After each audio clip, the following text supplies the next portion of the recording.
Yes, igitondo cyiza, igitondo cy'umugisha. Cuti bakunzi bacu mudahwema kubana natwe hano kuri News Lab TV. Reka nizere ko muguwe neza, nizere ko kandi aho muri hose muryohewe n'ibihe. Ikaze nanone kuri page amakuru agezweho ku mutekano ku butaka bw'Iburasirazuba bw'igihugu cya Kongo, amakuru agezweho mu karere, muri Afurika ndetse no hakurya inyanja ngari. Turibanda cyane ku mutekano ku butaka bw'Iburasirazuba bw'igihugu cya Kongo. Igikuba cyacitse bavandimwe, ndagira ngo munyemerere tubane kuva ku munota wambere kujya kwa nyuma mwumve uko situation imeze maginga ya. Turibanda cyane ku makuru ateye ubwoba cyane ari guturuka mu bice bitoya cyane n'abanyamurenge. Ni muri Kivu y'Amajyepfo hadutse icyitwa ibitero bikomeye ahangaha muri axe za Minembwe. FARDC yongeye kurasarwa cyangwa se kurasa bikomeye muri ibice, ari nako iboneraho kuraza Rwantambi, abatuye Gakenge ndetse na Karingi. Turashe tubikomozeho tubive mu zini muzingo. Ndabwira ariko kandi amakuru aturuka mu bice bya Bukavu. Hari hamaze iminsi havugwa ko M23 yabiri kwiyambabanyiriza gusohoka muri uriya mujyi wa Bukavu. Hasohotse evasion cyangwa se indi version nshya. Reka nzibabwire byinshi kuri aya makuru gatanu kuri gatanu. Warikare hadutse imirwano ikaze nyuma y'igitero ku birindiro bya Alliance Fleuve Congo M23. Hongeye kubaho gukoza agati mu ntozi abo ku ruhande rwa coalition bongeye kwikururira ishyano rya Gashyantare muri Werurwe. Turashe tubikomozeho, turakomoza ku mugambi mubisha wa FDLR. Iyo ihora yiyubaka uko bwije nuko bukeye, ishaka cyangwa se igamije, ifite umugambi iri kushyira ku ityazo. Ni umugambi wo gutera u Rwanda. Turashe turebera hamwe uburyo umutekano w'abanyarwanda mu by'ukuri ushobora guhungabanywa na FDLR hatageze igikorwa, ariko kandi n'uburyo u Rwanda mu by'ukuri ruhoze rudahwema gukaza ingamba z'ubwirinzi rwose. Akaba ari nayo mpamvu umunyarwanda wese aho ari hose mufitiye inkuru nziza ahangaha. Hanyuma ariko ndabwira ko kuri ubu Tshisekedi mu rwego rwo gutuma igihugu kiva mu bukene kizahuka n'icyitwa ingendo zo mu kirere ngo zigomba kwinjiriza igihugu. Uyu mukuru w'igihugu rero ngo ari mu ihurizo ryo kubyutsa Congo Airways. Ndaje mubwire ngo ingamba ashobora kuza gufata zishobora gutuma rwose ikibazo cy'izi ndege za Congo Airways gikemuka. Hanyuma ariko kandi tukivuga ku by'indege, ndabwira ku bya Rwandair. Iyi ndege sosiyete itwara abaturage cyangwa se itwara abantu abagenzi murambabarira, iyi ntirasubukura ingendo zo mu Burasirazuba bwo hagati nyuma y'intambara ikomeje guca ibintu hagati ya Iran na Amerika ifatanyije na Israel. Turaje tubigarukeho. Hanyuma ndabwira ku nkuru mbi cyane abanyekongo ndetse n'abarundi 18 bapfiriye mu mpanuka y'ubwato baguye he. Ibi byose turabigarukaho. Hanyuma turanyarukira muri Sudani. Byibuze abantu 64 baguye mu gitero cyagabwe ku bitaro muri Tanzania. Umupolisi yafunzwe azira kwica umujura wa telefone. Turabikomozaho. Mu by'ukuri rero muri Somalia haravugwa leta yiyomoye kuri iki gihugu. Ndaje mbabwira gatanu ko kandi. Hanyuma abayobozi bakuru ba Iran bamaze kwicwa kuva tariki 28 Gashyantare kuva intambara ya Iran na Amerika yatangira. Mfite urutonde rwabo ndaje mbabwireho mu by'ukuri tubive muzi, ariko kandi turibanda cyane kubiri kuvugwa mu makuru izini updates mu by'ukuri tutaza kuba dutindaho, ariko kandi na makuru anihutirwa tugomba kuba tubabwiraho. Impamvu tutatindaho nuko tutarayakorera ubugororangingo. Ubwo ariko ku kijyanye n'ibyo u Rwanda na Repubulika ya Demokarasi ya Kongo nituze gukomoza ku bya FDLR, ndaboneraho kubabwira ko kuri ubu uwitwa President Donald Trump Leta Zunze Ubumwe za Amerika yarakaye cyane, ndetse ngo ikaramu yashobora kuza gushishimura ikijyanye n'inyandiko zandika ibihano cyangwa se zisobanura ibihano bigomba guhabwa abatazubahiriza amasezerano na Washington. Murabizi ko ejo bundi twabwiye ko hari intumwa z'u Rwanda na Repubulika ya Demokarasi ya Kongo zogeye guhurira hariya muri kiriya gihugu cya Amerika baganira aho mu gikurikirwa mu bikorwa ry'amasezerano yasinywe cyangwa se yashimangiwe tariki 4 Ukuboza rigeze, kubera ko Kongo hari ibyo yasabwaga itakoze, u Rwanda hari ibyo rwasabwaga ngo rutakoze, ibyaruviremo no gufatirwa ibihano. Aka kanya rero na Kinshasa ibihano birayitegereje nibigenda gutya. Turaje tubivimuzi. Hanyuma ariko ndaza kubabwira mu by'ukuri ikijyanye n'amakuru aturuka muri Uvira. Ahangaha Uvira hari amakuru ngiye kubadondosha. Yes, hanyuma ikindi ndagaruka muri Warikare ndatambagirayo nyarukire muri Masisi mbabwire ibiri kuvugwayo. Gatanu kuri gatanu ababana natwara kuri News Lab TV ndetse no kuri FK TV News. Reka nizere ko tugiye gusangira impamba y'amakuru, nizere ko kandi mu by'ukuri subscribe mwamaze kwikandaho kabisa. Umuntu utakaze subscribe yahombye, kuko uruhererekane rw'amakuru n'ibiganiro azajya homba mwe azajya abona ayo yabaye suggested, ariko utakaze subscribe subscribe birumvikana ko ni igihombo cyane, hanyuma ariko iyo wabikoze wibera umunyamahirwe cyane mu kubona amakuru abagezweho kandi mu bambere ukanda like tukabona ko bikunda. Gutanga igitekerezo byo nta bindi byinshi nkeneye keretse ufite icyo watangaza cyangwa se watwunganiraho ku makuru tuba twakugejejeho, cyangwa se mu by'ukuri gutanga igitekerezo uko ubyumva, niki twakosora niki twashyiramo imbaraga. Hanyuma ariko ugushyira agatima muri comment ukandika izina ryawe aho uherereye naho ukashyiraho kugira ngo tujye tugusuhuza amakuru yacu aba ari buze kuba atambuka amasaha ari imbere. Ibyo nabyo ni by'agaciro, hanyuma ugasangiza n'abandi aya makuru. Ibi byose ariko nshuti bavandimwe ukabikora mu gihe nawe ubwawe wumva wanogewe.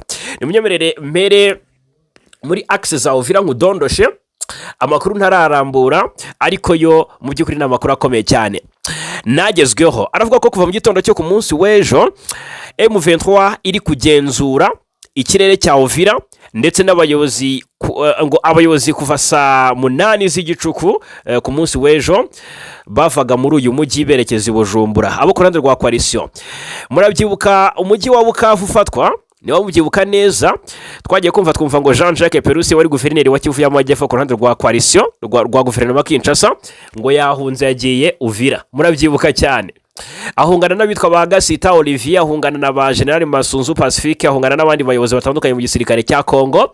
Baragenda bagera hariya kuri Maire de la Ville abariho bashyira ibiro bya guverineri wa Kivu y'Amajyepfo ku ruhande rwa guverinoma ya Kinshasa. Ngira ngo murabizi ko n'amaginga ya guverineri wa Kivu y'Amajyepfo ku ruhande rwa AFC 23 ari witwa Busu Bwangwi Patrick. Uyu mujyi wa Uvira nyuma yuko M23 iwufashe mu mpera z'ukuboza ikawurekura muri Mutarama ikawusiga mu biganza by'umuryango w'abibumbye, ariko ntiwohereze ingabo ahubwo coalition ikahisubirira. Ubwo FARDC, FDNB, Wazalendo na FDLR bagasubira muri uyu mujyi.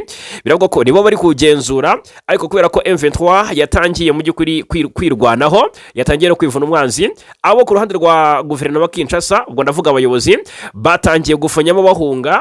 Abayobozi bamwe na bamwe batatangajwe amazina cyangwa se batari clarified ahangaha bahungiye Bujumbura. Murabizi ko ariho bahungira iyo babonye basumbirijwe.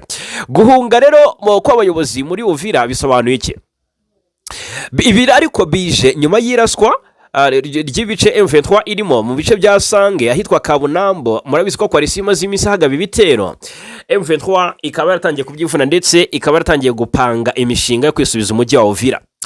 Coalition rero kuko ibizi neza ko kuburizamo umugambi wa M23 bitoroshye ahangaha muri Uvira, abayobozi kugira ngo baticwa cyangwa se batahasiga ubuzima bamwe batangiye kugenda bambuka. Nk'uwitwa Jean-Jacques Perusi nawe biravuga ko yamaze kugera hariya i Bujumbura mu gihugu cy'u Burundi, ngari muri imwe muri hoteli ikomeye cyane hari i Bujumbura, tutamenye ngo ni iyi, ariko ubwo ni tukomeza gucukumbura turaza kubabwira aya makuru mu buryo bunoze. Bikavugwa neza ko n'abandi bayobozi aba directeur de cabinet hariya muri guverinoma ya Kinshasa, ariko by'umwihariko muri ku biro bya guverineri hariya muri Kivu y'Amajyepfo, biravuga ko nabo ngo bagiye bimukanye n'uyu nguyu Jean-Jacques Perusi.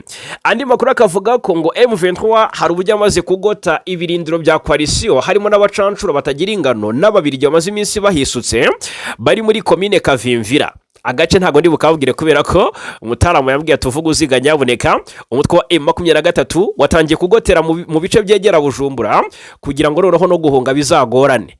Uretse ko wenda M23 amayeri ikoresha isiga ikitwa corridor of exit cyangwa se aho gusohokera, naho ubundi coalition yakaba ishirira muri Uvira. Impamvu wenda babagoteye muri ibi bice by'imipaka, murabizi ko amaze iminsi hanashinjwa abaspayi ba M23 ngo amaze iminsi ngo banekaneka biriya bice, ariko bagakora utundi dutendo ngo hakaza abanyadushoka amasaha y'ijoro bakajya mu nkengero za komine Gatumba hariya bakajonjora abarundi. Na makuru avuga neza ko abarundi batagira ingano bari kwicirwa hariya muri access za Kavimvira ndetse ngo bari ku mapatrouille.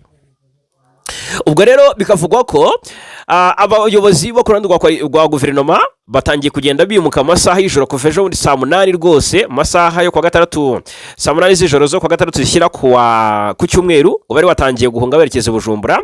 Ikindi ngo ingabo z'u Burundi na FARDC kuva kuwa gatanu w'iki cyumweru dusoje bari gushwana nabo bwa bari gusubiranamo. FDNB cyangwa se Force de Défense Nationale du Burundi, iyi FDNB ngifite ibirego byinshi iri kugereka kuri FARDC kuri Force Armée de la République Démocratique du Congo. Ibirego nta bindi ngo nukubagambanira kuri M23 ngo bigatuma batakaza abasore benshi. Ubwo abarundi batagira ingano abo kwa Sebarundi bari gusiga ubuzima muri rugamba byakuruye umwiryane hagati y'izo mpande zombi zishinjwa gufatanyiriza hamwe ngo zirwanye intare za Sarangwe n'ari ya Madubu yo muri MRDP twirwaneho. Bikavugwa neza ko M23 yamaze gutera icyugaza hariya ku mujyi wa Uvira.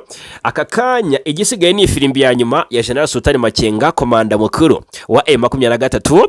Abatwaye isibe rero bagahita batangira akazi bakadivansinga kuri Uvira bakaba banayifata, kandi kubakoba mu nkokora birasa nkaho bitashoboka ahangaha kubera ko mu bigaragara izi ntare za Sarangwe hari uburyo zamaze kwipanga urugamba cyangwa se gupanga urugamba mu buryo bunoze.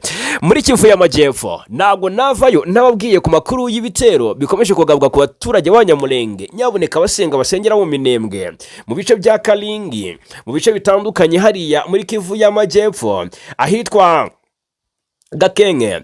Usenga wese ajye ku mavi asengere abari ahangaha, ndetse n'abavuyeyo nababazwe n'abagenzi basigayeyo kubera ko ahangaha urugamba ntabwo ari urugamba ahubwo ari gukorerwa ubwicanyi. Nicyo navuga ukibaza se ya miryango mpuzamahanga yamagana ibitero byagabwe Goma bigahitana Karine Bwise, kuki bidakomoza kuri ubu bwicanyi bwo gukorerwa mu Minembwe na Mikenke hariya mu bice bitandukanye. FARDC ku munsi w'ejo byavuzwe ko yaraje Rwantambi abatuye Gakenge. N'ubu ngubu kuri bo amarira n'amariba ntibarya ntibamira, imitima irahagaze. Mu ijoro ryo ku gatandatu rishyira ku cyumweru, ihuriro ry'ingabo zirwana ku ruhande rwa leta ya Kinshasa hariya mu burasirazuba bwa Kongo, mu by'ukuri biravugwa ko ngo zakajije umurego mu bitero by'indege zitagira abaderevu z'ubwiyahuzi. Ibi bitero byibasiye cyane uturere dutuwe cyane harimo umudugudu wa Gakenge na Kalingi dutuwe cyane n'abaturage b'Abanyamulenge ndetse na centre ya Minembwe, nkuko bigaragara mu itangazo ryashyizwe hagaragara n'umuvugizi wa Alliance Fleuve Congo M23 mu bya politiki ariwe Lawrence Kanyuka. Mu bya gisirikare murabizi ko Lieutenant Colonel Buringoma yishwe na drone y'igisirikare cya Congo hariya muri Masisi mu bice bya Rubaya. Aka kanya ntabwo arasimbuzwa, ariko uwitwa mu by'ukuri Lawrence Kanyuka ndetse na mugenzi we Dr Oscar Barinda bari kugenda batwapudetinga, tunabashimira. Ubwo rero mu itangazo reka nsome ibikubiye mu itangazo. Iri tangazo Lawrence Kanyuka yashyize ahagaragara ku munsi w'ejo ragira riti: ibitero bitarabanura byateje urupfu, bitera guhunga ku bwinshi kw'abaturage ndetse binangiza imitungo myinshi. Ni itangazo ryongeyeho ko bigaragaza ukwiyongera kw'ibikorwa bigamije kurimbura abaturage baho. M23 ngo irahamagarira abanyekongo kuba abahamya b'ibyo bitero byateguwe, bikorwa nkana kandi byeruye byibasira abaturage b'abasivile, bikorwa ku mugaragaro, isi yose irebera yicecekeye. Ahangaha ni muri Kivu y'Amajyepfo. Ndashaka ko buri nkuru nzajya mvuga ubishoboye ayitangaho igitekerezo. Twagiye, reka tugaruke muri teritwari ya Walikale. Naho Walikale umudugudu witwa ngo ni Kanune. Uyu mudugudu mwabanumwe ni umudugudu udasanzwe uvugwa cyane kuri map, ntabwo ugaragara, ariko ni umudugudu w'ingenzi muri teritwari ya Walikale aha ni muri no Kivu. Ahangaha uyu mudugudu ku munsi w'ejo habereye imirwano ikaze. Kuri iki cyumweru umunsi w'Imana waranzwe n'imirwano ikaze hano Kanune hagati ya M23 ndetse na FARDC ifatanyije na Wazalendo. Amakuru twahawe njye ubwanjye niyakiriye cyangwa se nahawe n'imboni yanjye avuga ko avugwa nava muri ako gace ka Kanune. Ubwo ntago nzi niba ari localité niba ari groupement Kanune abahazi mu mbwire. Aha umutalamu wayampaye yahise asa nk'uburi burengero. Turasaba Imana kugira ngo inamurinde abari amahoro. Gusa ha Kanune imirwano yatangiye mu rukera rwo ku munsi w'ejo ahagana masaha 11 z'igitondo, ubwo Wazalendo ngo yagabaga ibitero ku irindiro by'inyeshyamba biri muri ako gace.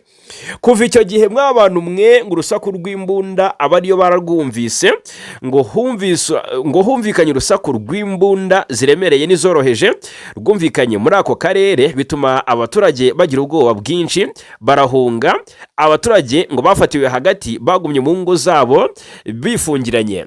Noneho ni muri groupement ya Ikobo yego iyi groupe ariko murabizi ko imaze hafi umwaka igenzurwa na Alliance Fleuve Congo M23 ariko wazarendo zigerageza kenshi kwatera icyugaza na n'ubu byaragoranye cyane kugira agace zigarurira nyuma yo kwirukana inyeshyamba za wazarendo rero zagenzuraga hanga ikobo M23 biravugwa ko rwose na n'ubu ari icyagenzura ariko ko wazarendo zishaka kuyigarurira zikubita agatoki ku kandi mu byumweru bishize havuzwe ibikorwa byo kugera cyangwa se byo kongera ingufu ikitwa deployment ku nyeshyamba za Alliance Fleuve Congo M23 mu duce duturanye cyane na ikobo cyane cyane muri groupe ya Kisimba uko kwimuka rero kw'ingabo bikekwa ko mu by'ukuri kwagabanije ingufu mu birindiro bimwe by'inyeshyamba cyane cyane mu bice cyangwa se mu gice cyagenzuraga mu bice bya Buleusa umurwa mukuru wa groupe ya Ikobo ari nayo mpamvu bivugwa ko wazarendo bagerageje gufatirana ngo bongere kwigarurira aka gace k'ingenzi cyane muri teritwari ya Walikale.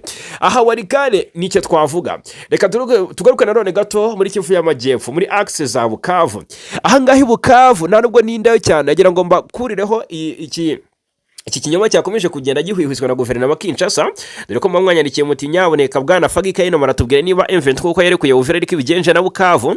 Aha Bukavu byari byamaze guhwihwiswa ko M23 iri gupanga kuharekura. Musubiza mwerwe mwisaho ababyifuza ntabwo babibonye kuko M23 nayo ubwayo yamaze kuba ibihakanira kure.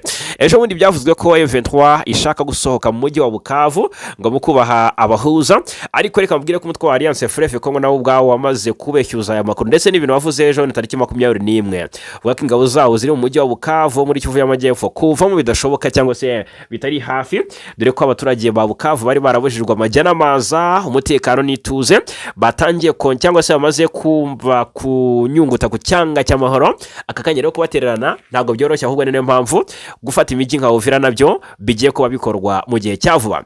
Ni nyuma yuko ku mbuga nkoranyambaga mwari mwayibonye namwe niyo mpamvu mbahambangira ngo masubize nahoze mara rwose umukunzi wacu atwandikira ati bwana Fagi umbwira ukuntu M23 yamuziye kurekura Bukavu.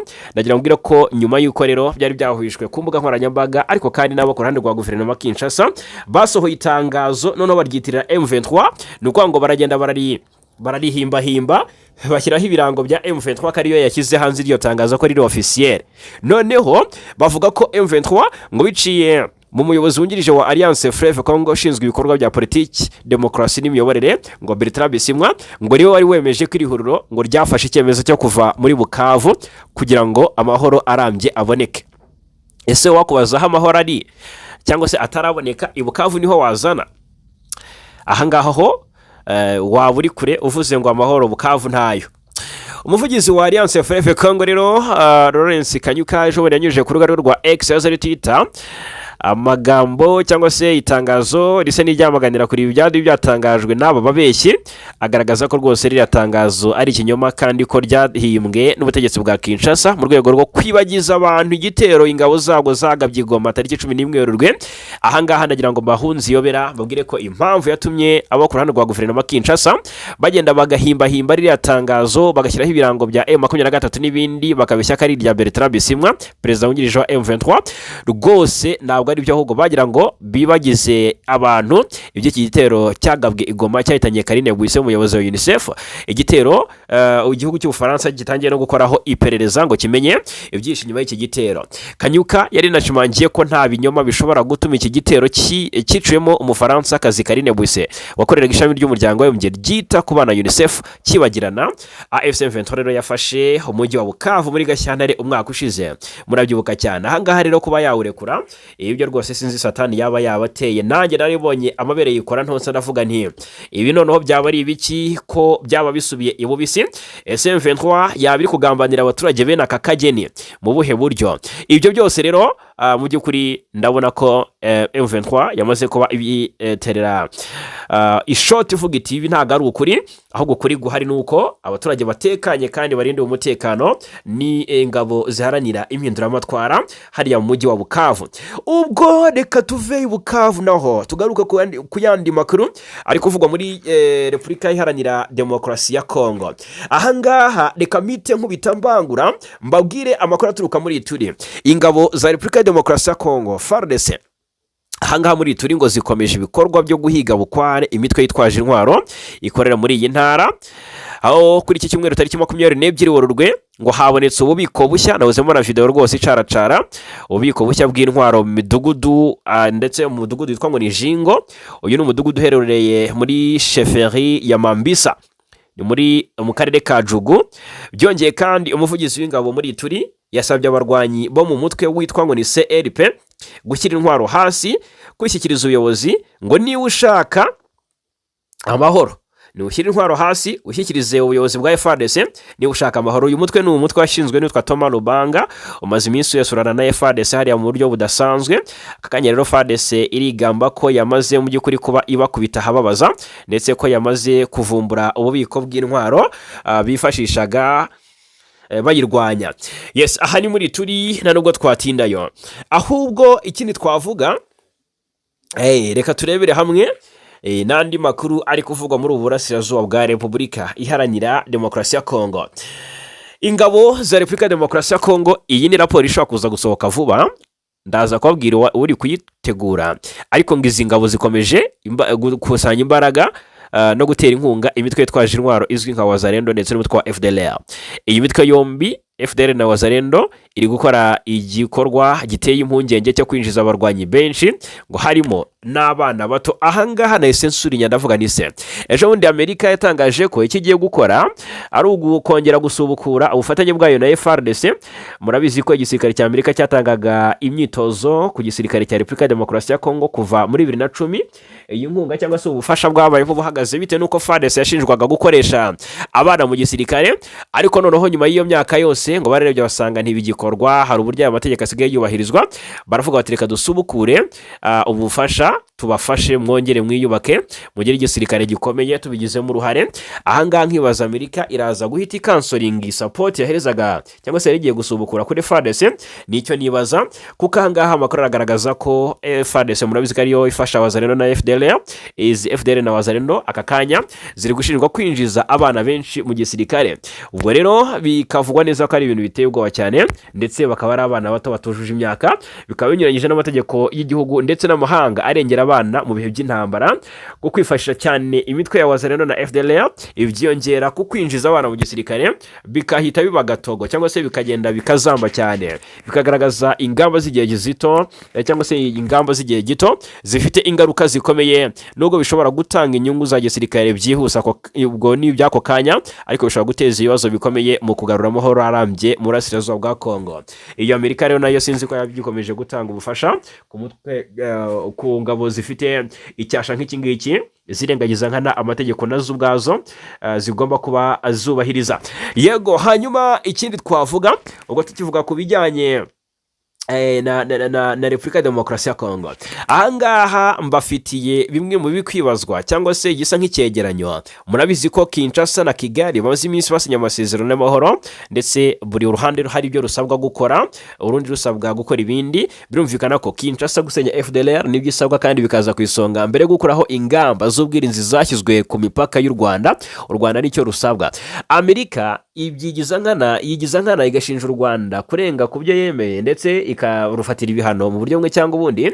Ariko Repubulika Demokarasi ya Kongo mwabanumye, ugiye kugenzura aho yasenye FDLR bwakwira bugacyo utarabona n'ikimenyetso simusiga. Ariko ahangaha murabizi ko hari ibiri inyuma y'ibi biganiro hagati ya Kinshasa na Kigali, cyangwa se ibiganiro, hari ikiri inyuma y'ibiganiro hagati ya Felix Tshisekedi wa Repubulika Demokarasi ya Kongo ndetse na Paul Kagame.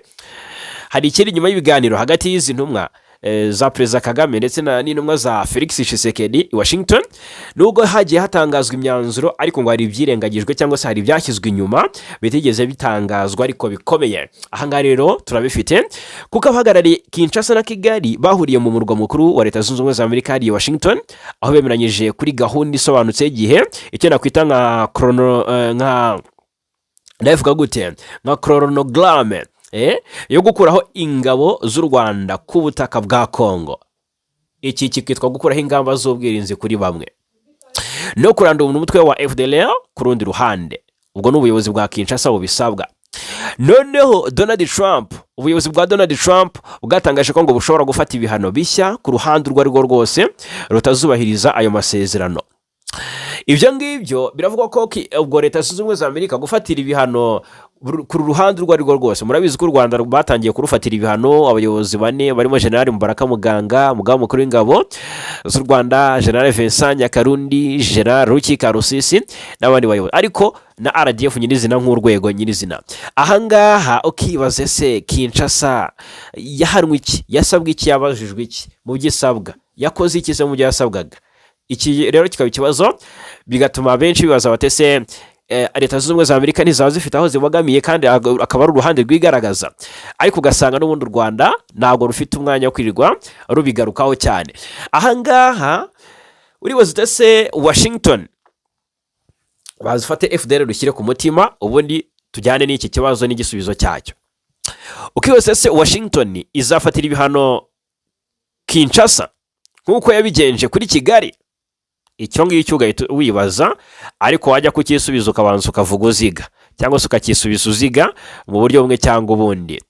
Tariki 22 Werurwe ni tariki nahisemo gutegura iyi nkuru ngo nze kuyibabwiraho. Bibaye byiza kuyibabwiraho muri aya masaha, ariko nanone ikibazo cya FDLR, Force Democratique de Liberation du Rwanda, FDLR, gikomeje kuba ku isonga mu bibazo by'umutekano muke mu burasirazuba bwa Kongo no mu karere k'ibiyaga bigari, ndetse kikaba ku isonga mu masezerano ya Washington yasinywe tariki 27 Kamena umwaka ushize, akanavugururwa anashimangirwa n'abaperezida b'ibihugu byombi, Perezida Kagame na Tshisekedi ndetse na Donald Trump tariki 4 Ukuboza 2025 hifashishijwe Amerika. Kinshasa yemeye ahangaha mu by'ukuri kurwanya no guca intege FDLR mu gihe u Rwanda rwemeye gukuraho ingamba z'ubwirinzi zose rwashyize ku mipaka. Amerika ikaba iri mu bafasha bakuru muri iki gikorwa, yakajije rero igitutu mu byumweru bishize. Ikibazo cya mbere, uribaza utese Kinshasa ishobora gufatwa, cyangwa se ndabivuga gute, ishobora gufatirwa ibihano na Amerika? Yego, bishoboka mu buryo bumwe cyangwa ubundi, ariko biteye impungenge. Birashoboka nubwo kuri ubu bigaragara ko ibihano biri ku ruhande rumwe ari rwo rw'u Rwanda. Ku ya 2 Werurwe 2023 nibwo Minisiteri y'Imari ya Amerika yafatiye ibihano ingabo z'u Rwanda RDF, Rwanda Defense Force, n'abasirikare bakuru bane ibashinja gufatisha, ndabivuga gute, gufasha umutwe wa M23 no kurenga ku masezerano ya Washington. Harashyizweho n'ibihano byo kubuzwa visa kuri bamwe mu bayobozi b'u Rwanda. Birumvikana cyane, twabigarutseho. Amerika yasabye Kinshasa guhita irwanya FDLR nubwo ibihano byatangiye ku Rwanda gusa. Amerika yavuze ko impande zombi zigomba kubahiriza amasezerano, kandi utazubahiriza ashobora gufatirwa ibihano nk'undi.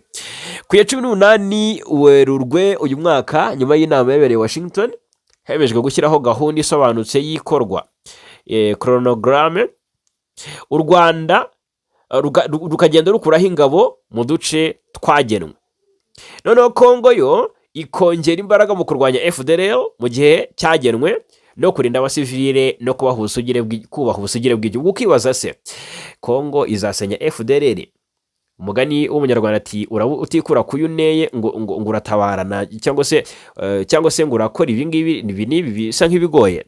Ahangaha iyo urebye mu structure y'urugamba FARDC rwana, usanga FDLR ariyo ibiri ku isonga ihanganye na M23, ndetse n'abarwanyi bamwe na bamwe bagiye batoroka cyangwa se banaza mu Rwanda, abahisemo kwikikiriza u Rwanda, bigaragaza cyangwa se bagaragaza ko nabo ubwabo babizi neza ko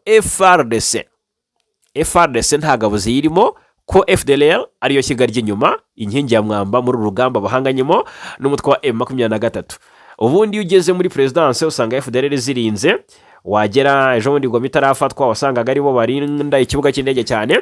Ukibaza utese bizagenda bite kugira ngo FARDC isenye FDLR? Ntabwo bishoboka. Ikindi babaye hagati k'inkubirane, kubajonjora ntabwo ari ibintu byapfa kukorohera. Ese kurwanya FDLR birashoboka vuba? Mu magambo birashoboka, ariko mu bikorwa biragoye. Ahangaha reka tubyumvikaneho rero, ahangaha biragoye cyane. Biragoye muri ubu buryo, biragoye cyane. Impamvu nk'ubwo ubufatanye bwihishe cyangwa se ubufasha bwihishe ikizwi nka collusion. Bamwe mu barwanyi ba FDLR bakorana n'ingabo za Congo FARDC ndetse n'imitwe ya Wazalendo. Noneho wibaze ko ikindi kigaragara ahangaha ntago washobora kubamenya neza. Sinzi niba wabasha kumenya ngo izi ni FDLR izi ni FARDC ko bambara impuzankano zimwe, ntago wabatandukanya. FDLR ikorera mu mashyamba ivanze n'abaturage, bigatuma kuyitandukanya bigorana. Ahangaha birumvikana cyane. Imiterere y'intambara rero, hari aho FDLR iri mu duce tugenzurwa na M23. Iyi nayo ni imbogamizi ikomeye. Ibi byatuma igikorwa cya gisirikare kigorana. Ni ukuvuga ngo ibikorwa byabaye mbere nko mu myaka ya 2015 ndetse na 2025 byagaragaje ko intambara yonyine idahagije. Ahangaha hakenewe n'izindi ngamba, ariko se ukibaza ko zifatwa zishyirwa mu bikorwa. Gusubiza mu buzima busanzwe abarwanyi ba FDLR, ikizwi nka DDR, kubasubiza mu Rwanda ku bushake ndetse n'ibiganiro bya politiki bikabaho. Ibi byavuzweho, ariko se mumbwire bigezehe? Ibyavuye mu masezerano ya Washington tariki 18 Werurwe, impande zombi zemeye gahunda ifatika y'igihe u Rwanda ngo ruzagenda rukuraho cyangwa se rukura ingabo ngo Kongo igomba kongera imbaraga mu kurwanya FDLR. Ubwo gukura ingabo ndabivuga gute? Reka bisobanure muri ubu buryo. U Rwanda ruzagenda rukuraho ingabo. Ubwo gukuraho ingabo nyine ni murabizi ko Kongo ivuga ko u Rwanda rufite ingabo mu burasirazuba bwa Kongo, mu Rwanda rugomba gukuraho ingabo. Ubwo iyo Kongo igashaka ko ngo byitwa cyangwa se byerurwa, bikaba ariko byitwa kubera ko hakoreshwa ubundi gukuraho ingamba z'ubwirinzi u Rwanda rwashyize ku mipaka. Ubwo rero u Rwanda ngo rugomba gukuraho ingabo, Kongo igomba kongera imbaraga mu kurwanya FDLR mu gihe cyagenwe no kurinda abasivile, ngo nibyo bizitabwaho mbere na mbere. Ayo masezerano rero akomereza kuyi Rwanda n'andi yabanje. Icyakane wenda FDLR iracyari hariya, irahari kandi iracyahanakomeye, banayishakira ibirungo bitandukanye. Ejo bundi twabwiye ko aba Jean-Luc Habyarimana n'umuhungu wa Perezida Habyarimana abaze iminsi aganira na Tshisekedi yerekeza Kinshasa bari uburyo bayikarangira FDLR bakayishakira ibindi birungo, ariko hakavugwa n'abandi bafatanya bikorwa bakayumba Nyamwasa n'abandi batandukanye bashaka gutera u Rwanda no kurungabanyiriza umutekano. Ahangaha urumva ko bikigoranye cyane bya FDLR. Ubwo FDLR ikomeje gutangaza ko ititeguye gushyira intwaro hasi. Ibi biragaragaza ko nyine kuyirwanya bizasaba kuyirasa. Hanyuma ku ya 12 ku itariki ya 12 Ukwakira umwaka ushize yanze kwishyikiriza FARDC isaba ibiganiro bya politiki mu Rwanda. FARDC yaragize itya irabeshya iravuga iti ariko twebwe icyo twakoze twamenyesheje uyu mutwe ko ugomba gushyikiriza ibikoresho ingabo za MONUSCO cyangwa se FARDC kugira ngo bafashe kugera mu Rwanda. Ariko aba FDLR bati twebwe ntago tubyemera, icyo dushaka nuko twebwe muduha agaciro, turashaka ibiganiro na Kigali. Murabyibuka iryo tangazo ryarikoroje muraryibuka cyane. Tariki 17 Ukuboza umwaka ushize yavuze ko ngo ishobora guteza umutekano muke mu by'ukuri kurushaho, inashinja u Rwanda ibikorwa byo kwiyitirira ibitero. Ibi bigaragaza ko FDLR ikiri umutwe ufite imbaraga. Hanyuma ndagira ngo mu byumve neza ko ari ibintu biremereye cyane muri rusange. Ahangaha Kinshasa iri mu kibazo gikomeye, niramuka idashoboye kurwanya FDLR birumvikana cyane ko ifite umutego yitegereje ngo uyishibukane. Ishobora gufatirwa ibihano na Amerika niramuka ikoresheje imbaraga nyinshi za gisirikare, bishobora guteza impunzi nyinshi no kongera imirwano. Ikibazo kigahita gikomera cyane. Rero aha nta mahoro arambye yaboneka hatabayeho kurandura FDLR neza. Icyo ni cyumvikana, ntabwo byakunda Rwanda rudakoye ingamba z'ubwirinzi rwashyizeho. Birumvikana buri kimwe cyose ahangaha gikeneye gukorwa, ariko ibikorwa byose bigakorwa uko bikurikirana muri rusange. Ni ibintu byumvikana cyane rero. Nizere ko uko bwije nuko bukeye tuzagera tuganira byinshi mu buryo bw'ubusesenguzi tukarebera hamwe n'iki kijya mbere n'iki gisabwa kugira ngo ibintu birusheho kugenda neza hagati y'izi mpande zombi. Hanyuma reka twinjire no mu yandi makuru. Tshisekedi ari mu ihurizo nk'uko amakuru bigaragaza, ari mu ihurizo rikomeye cyane Felix Antoine Tshisekedi uyu ngahanganye n'ikibazo cy'uburyo azabyutsa ibikorwa bya sosiyete y'iki gihugu ikora ingendo zo mu kirere ya Congo Airways ni nyuma y'ibibazo uruhuri ikomeje guhura nabyo.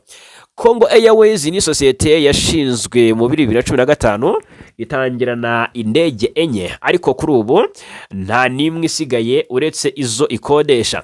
Amakuru dukesha RFI aravuga ko ubu ibikorwa bya Congo Airways cyangwa se Air Congo byahagaze ndetse indege zose yari ifite nta nimwe ikora kubera ibibazo zagize byaturutse ku kutitabwaho neza. Uretse indege Air Congo yari ifite nizo ikodesha ntabwo ziri mu kazi kuko zimwe abapilote bazo ntibafite ubushobozi bwo kuzitwara mu gihe izindi zitarabona ibyuma bisimbura bishaje. Birakomeye cyane ryo kwa Tshisekedi Rakinga babiri. Air Congo kandi yugarijwe n'ibibazo by'amadeni, kwishyura imishahara ndetse n'ibirarane by'imisoro.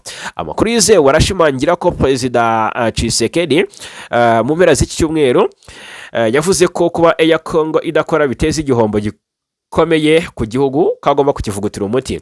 Yasabye ko ngo hashyirwaho gahunda ihamye ijyanye no kubyutsa ibikorwa by'iyi sosiyete. Tshisekedi yavuze ko guverinoma ikwiriye kwiga ihereye mu mizi iki kibazo ndetse igashyiraho uburyo bunoze bw'imicungire y'imari y'iyi sosiyete. Ibi bibaye nyuma y'uko mu mwaka wa 2022 inama ya Minisitiri ya Repubulika ya Demokarasi ya Congo yari yemeje ishyirwaho rya sosiyete nshya y'indege ya Air Congo isimbura Congo Airways. Guverinoma ya Congo kandi yari yavuze ko iyo sosiyete izashingwa ku bufatanye na Ethiopia Airline isanzwe ikora ingendo z'indege ariko kandi imigabane myinshi ikazaba ari ya Congo cyangwa se ya guverinoma ya Congo. Ibibazo byatangiye ubwo amasezerano yarari hagati ya Kenya Airways na Congo Airways arangiriye ntavugururwe. Hanyuma tukivuga ku by'indege reka ndebe ku by'indege y'u Rwanda nabyo mbibabwireho tujyanirane iby'aya makuru. Indege y'u Rwanda n'aka kanya murabizi ko nta ndege y'u Rwanda igikorera ingendo hariya mu burasirazuba bwo hagati. Sosiyete y'u Rwanda ikora ubwikorezi bwo mu kirere Rwandair yatangaje ko itarasubukura ingendo zayo zijya n'iziva mu burasirazuba bwo hagati, yahagaritse kubera ibibazo by'umutekano muke biri muri aka karere. Ni amakuru Rwandair yatangaje ibinyujije ku rubuga rwayo rwa X kuri iki cyumweru tariki 22 Werurwe ubwo yasubizaga umwe mu barukoresha wari uyibajije niba yarasubukuye ingendo Kigali Dubai. Kigali Doha yarabajije niba barasubukuye ingendo Kigali Doha akurirwa inzira ku murima. Ati nashaka kubaza ku rugendo rw'indege ruva Doha rujya Kigali. Inshuti yanjye yari kuzakora ku itariki 25 Werurwe. Mwakwemeza niba urwo rugendo ruzashoboka kuri iyo tariki kuko afite impamvu yihutirwa akenewemo i Kigali ku itariki 26 Werurwe. Iyo sosiyete rero mu gusubiza yagaragaje ko kugeza ubu ingendo zijya cyangwa n'iziva mu burasirazuba bwo hagati zitarasubukurwa kuko ibibazo by'umutekano muke byatumye zisubikwa bigihari. Iti turakwihanganisha bitewe no kumva imimerere inshuti yawe irimo. Ntabwo turasubukura ingendo zijya n'iziva mu burasirazuba bwo hagati harimo ni Doha. Turi gukurikiranira hafi ibiri kubera hariya kandi tuzabamenyesha uko bimeze vuba mu gihe andi makuru azaba abonetse. Ahangaha rero ni byumvikana cyane ko kugenda muri Rwandair ujya mu burasirazuba bwo hagati biragoye cyane kubera ko intambara iracyakomeje. Turaje tunarebera hamwe muri aka kanya kari imbere muri iki kiganiro uko ibintu byifashe n'abayobozi bamaze gupfa muri iyi ntambara mu buryo budasanzwe. Hanyuma muri Sudani byibuze abantu 64 baguye mu gitero cyagabwe ku bitaro nk'uko byatangajwe n'umuyobozi w'ishami ry'umuryango w'abibumbye ryita ku buzima OMS. Yavuze ko byibuze abantu 64 baguye mu gitero cyagabwe mu bitaro byo muri Darfur y'uburasirazuba ni muri Sudani. Uyu muyobozi wa OMS yitwa Tedros Adhanom Ghebreyesus yavuze ko abapfuye bazize igitero cyo kuwa gatanu barimo abana 13 abakozi mu by'ubuvuzi n'abarwayi benshi. Uyu muyobozi wa OMS arasaba intambara ya Sudani ko irangira vuba. Mutumwanyije kuri X, Tedros avuga ko rwose igitero cyagabwa ku bitaro bya Al-Deyan cyatumye bihagarika gukora. Avuga ko abantu 89 nabo bakomerekeye muri icyo gitero. Umuryango w'abavoka uvuga ko cyagabwe n'indege zitagera abadereva z'igisirikare cya Sudani. Hanyuma muri Tanzania umupolisi yitwa Rogers Mari wari umupolisi wa Tanzania. Uyu akorera mu gace ka Iringa. Uyu yakatiwe gufungwa imyaka 2 nyuma yo guhamywa n'icyaha cyo gukubita no kwica uwakekwagaho kwiba telefone.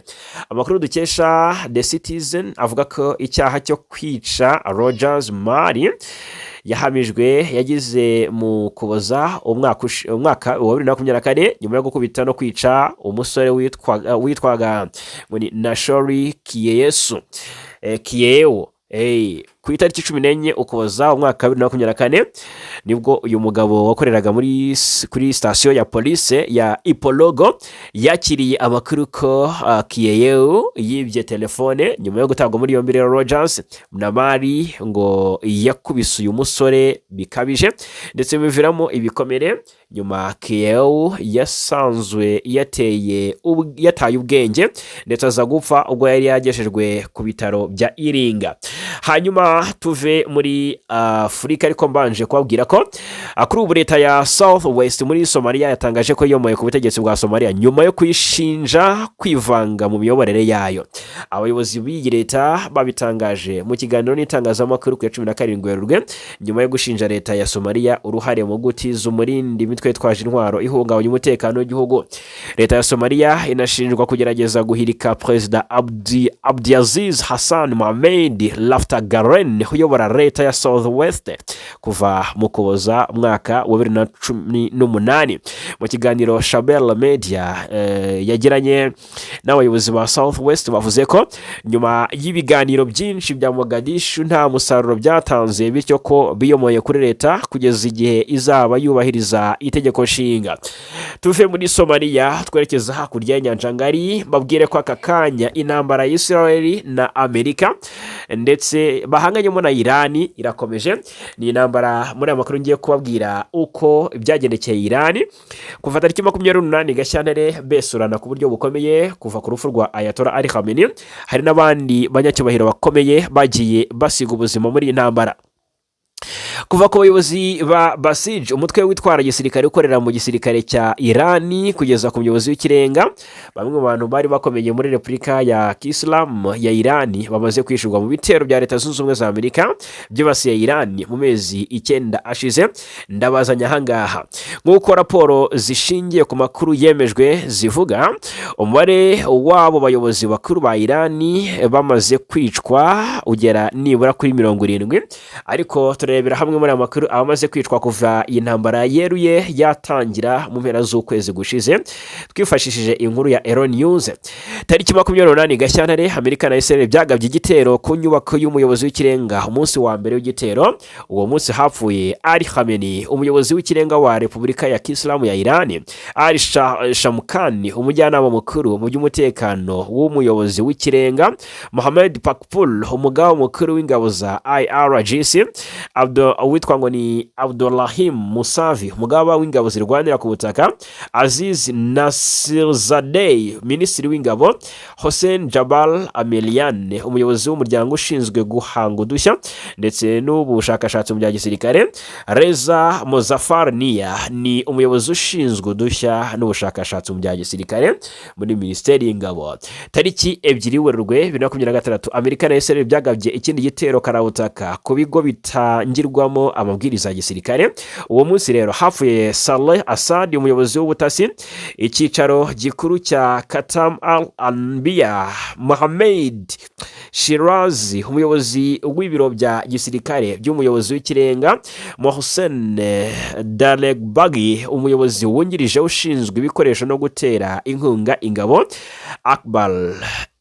uwitwa ngo ni Akbar Ibrahim Zadeh, umuyobozi wungirije w'ibiro by'umugaba mukuru w'ingabo, uwitwa Gholam Reza Rezaiya ni umuyobozi ushinzwe iperereza, Faraja Bahram Hossein Motlag ni umuyobozi ushinzwe igenamigambi n'ibikorwa, witwa Hassanal Tajik ni umuyobozi w'ishami rishinzwe ibikoresho, abakozi bakuru n'ibindi. Hanyuma rero tariki 3 Werurwe uyu mwaka, uwo munsi hapfuye Mohsen Kadavi Kalate ni umuyobozi w'ubutasi wungirije. Tariki 8 Werurwe indege zitagira abadereva za Israel zagabye igitero kuri Ramada Plaza Hotel i Beirut. Uwo munsi rero hapfuye uwitwa Majid Hossein Kandesal ni umuyobozi ushinzwe imari, ishami rya Liban, umutwe wa Kudus ubarizwa muri IRGC. Hanyuma hari Elireza Bi Azale ushinzwe iperereza, ishami rya Liban, hanyuma mu mutwe wa Kudus. Hanyuma Ahmad Rasul ushinzwe iperereza, ishami rya Palestine, mu mutwe wa Kudus. Hossein Ahmadlu ushinzwe Israeli, ishami rya Liban, mu mutwe wa Kudus. Ibitero bya Amerika na Israeli kuri Iran, Al Hashen umuhuzabikorwa wungirije wa Saheb Al Zaman Isfahan, umwe mu mitwe igize IRGC cyangwa se iyi IRGC mwumve cyangwa se mwumvise navuze kenshi ni nka Islamic Revolutionary Guard Corps. Hari Mohammad Reza Sakafifale, umufasha wihariye wa Ali Khamenei. Hanyuma rero tariki 10 Werurwe ibitero bya Amerika kuri Israel, uwo munsi hapfuye Asadollah Badifal, umuyobozi wa Basij, ubuyobozi bukuru bw'ingabo. Hari Ismail Dagan ni umuyobozi mukuru w'ingabo zirwanira mu kirere za IRGC. Hari tariki 12 Werurwe rero ibitero bya Israel byahitanye witwa Naki Mohadesnia ni umuyobozi ushinzwe ibibazo by'amadini, IRGC, ishami ry'uburasirazuba bwa Azerbaijan.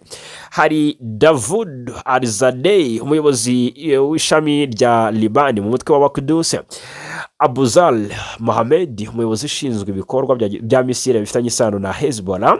Hari Akbar Gafal, minisitiri w'ubutasi wungirije. Barashize nyabuneka, barashize, urutonde ni rurerure ahangaha. Tariki 14 Werurwe uyu mwaka ibitero bya Amerika na Israel kuri Tehran. Uwo munsi hapfuye uwitwa ngo ni Abolgasen Babayan ni umugenzuzi wihariye w'umugaba mukuru w'ingabo. Tariki 17 Werurwe uyu mwaka igitero cya Israel kuri Tehran. Uwo munsi hapfuye Ali Larijani, umunyamabanga w'inama nkuru y'umutekano w'igihugu. Hanyuma Reza Bayati wungirije ushinzwe umutekano mu bunyamabanga bw'inama nkuru y'umutekano w'igihugu.